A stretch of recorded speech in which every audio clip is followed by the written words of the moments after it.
Hey guys, it's Mr. B. So at this point you've watched videos 1, 2, and 3 on YouTube and you're ready to learn about the rubric so that you can finally be on your way to completing your project. So what I'm going to do for this one is just go over the A+ section of the rubric. If you need a refresher on how my rubrics work, please just watch the rubric explanation video on YouTube. It's on the main page. So for the A+ section of this rubric, someone that got 5 points per category, the first thing I'm going to look at is that your animal print has obvious visible texture because you worked closely with your photograph. If the animal you chose is not visibly textured, you use the background to emphasize your animal by using texture and pattern. So again, just either make sure that your animal has visible texture on it or that you use the background to fulfill that requirement. Number 2, you completed your linoleum print neatly and safely, always cutting away from your opposite hand and body. Now, usually I'll give one warning, and then after I give you a warning about cutting towards yourself, I start keeping track. So please make sure that you're being conscious of using your offhand to hold your print block always behind where you are cutting. Number 3, your completed 5-print edition is titled, numbered, and signed properly. I go over that in video number 3. Just remember, title goes in the bottom left, the number of the print goes in the center, and then you sign your name in the bottom right.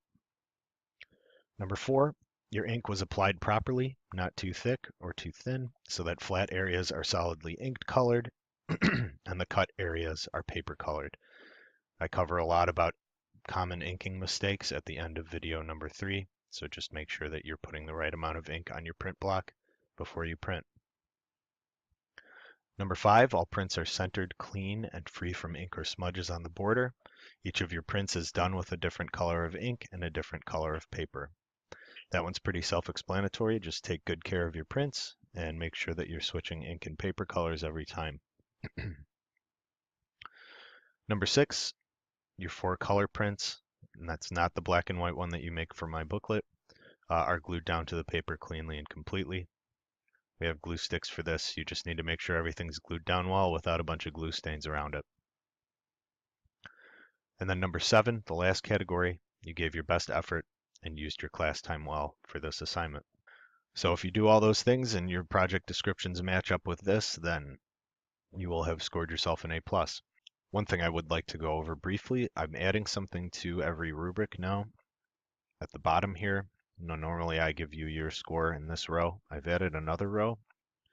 And so every time we do a project now, I would like you to give yourself a grade based on how you did in this self-assessment section. I will consider the scores you gave yourself. That doesn't always mean I will factor them into your final grade, but I will take them seriously, so I would like you to please take the self-assessment seriously. Really look at how you think you did and be honest as you fill this out. That's really it for the rubric. If you have any questions, make sure and just ask me tomorrow when I see you in class.